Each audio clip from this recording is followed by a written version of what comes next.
Good morning.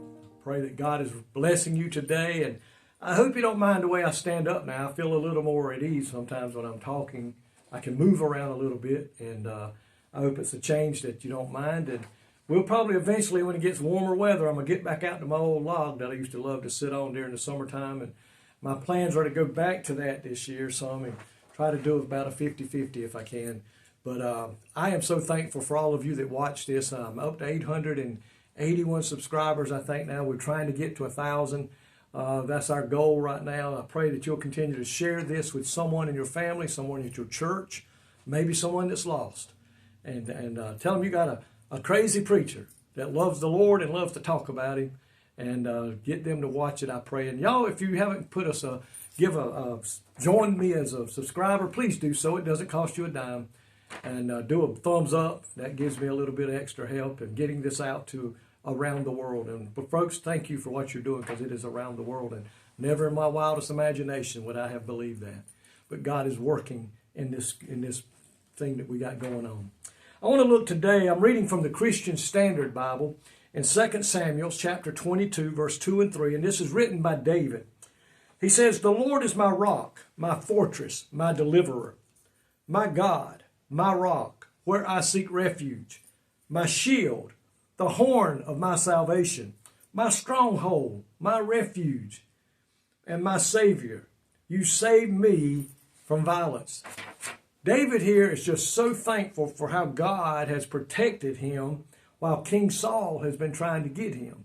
And you can tell by all the adjectives here in this verses that he uses to describe his Lord, his God. I like that. He says, the Lord is my rock. He's the one I can really stand on and count on. He's my fortress. He's got me covered. He's surrounded me like I can just see an old fort like they used to have in the old Western days. And they built that high wall to keep people from coming over. And then he said, He's my rock where I seek refuge. I know I go hide behind the rocks in the midst of a trial or a storm. He's my shield. He puts that arm up in front of me and keeps the darts away. And he's the horn of my salvation that I can hold to, my stronghold. And again, he says, my refuge, my Savior who saves me from violence.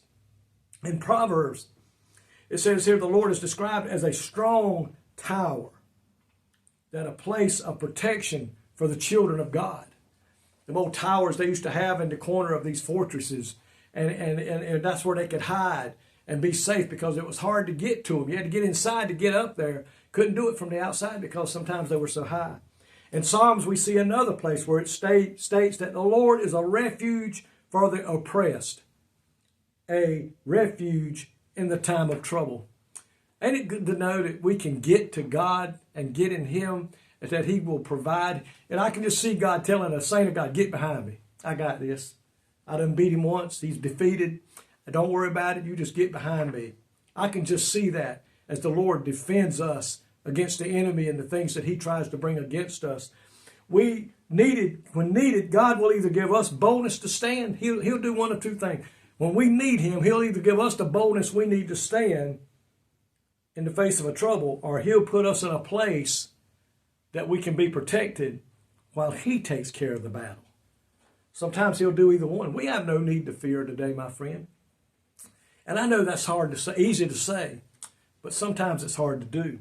Our God has promised us to take care of us, to defend us, to help us through our trials, to fight the battle for us, that we may be winners. He's never lost a battle. That God is undefeated. He's never lost. He will bring us out of the storm. I think about it. I put down here, just like He calmed the seas when the disciples were on that boat that night, thinking that this is the end. We're fixing to sink. And they ran out, Master, do you even care that we die? And their faith, they didn't know what to do. And He had to get up and go calm the storm. Well, God will do the same for us. When we feel like we're getting tossed on a troubled sea, all we've got to do is say, God, I need you. He already's watching. He just needs your call on Him and let Him prove to you the God that He is. I'm so thankful for that. He can do the same today. His powers now hadn't weakened. He can still do miracles today just like He did back then. I was praying for a dear friend of mine yesterday, and I stated, God, your power is just as strong.